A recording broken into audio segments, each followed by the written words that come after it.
This aerial map has sparked huge attention across social media in recent days.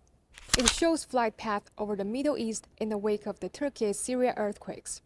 The skies over Turkey are dense with planes carrying relief supplies, but Syrian airspace is empty. The devastating quakes come after more than a decade of civil war in Syria, which has displaced millions and created a spiraling economic crisis. Here's how the Syrian conflict is compounding the difficulty of rescue and relief operations.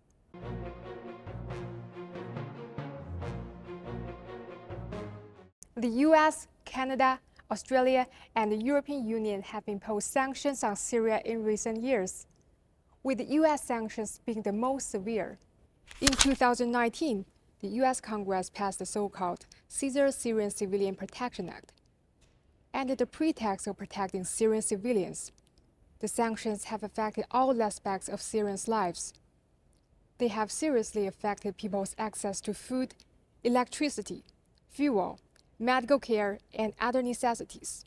The sanctions have also cut off Syria's financial and trade ties with the outside world, depriving the country of its main economic source and preventing it from carrying out reconstruction, further aggravating the situation in the worst affected areas.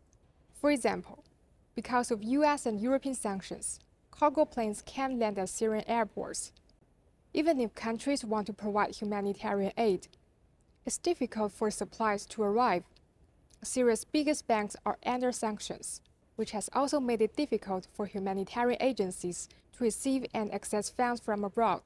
Many years of sanctions have contributed to depleting the economy, and many Syrian residents have no money to repair their homes.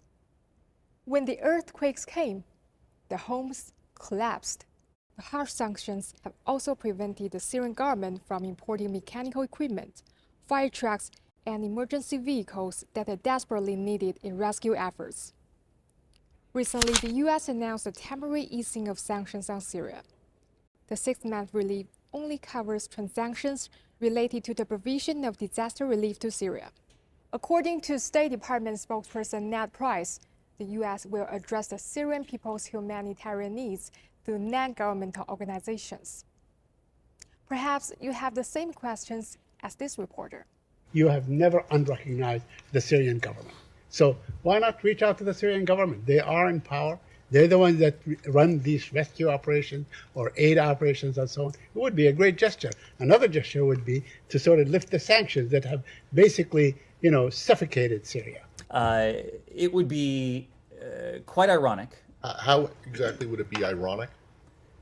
To use this as an opportunity to reach out to a regime that has brutalized its people when its people are in an even more dire situation. Okay. Well, all right. Maybe I'm not. Maybe my understanding of the word irony is a little bit different. A petition entitled "Stop Sanctions on Syria" has gone viral on social media platforms, including Twitter and Facebook. Middle Eastern and North African countries such as Egypt, Algeria, Tunisia, Iraq, Saudi Arabia, and Oman have pledged aid to Syria. Aid consignments from China's Red Cross have arrived in the country. Russia has mobilized troops to help following the quakes, and the second UN aid convoy has reached northwest Syria. But humanitarians warn that much more help is needed, much more quickly.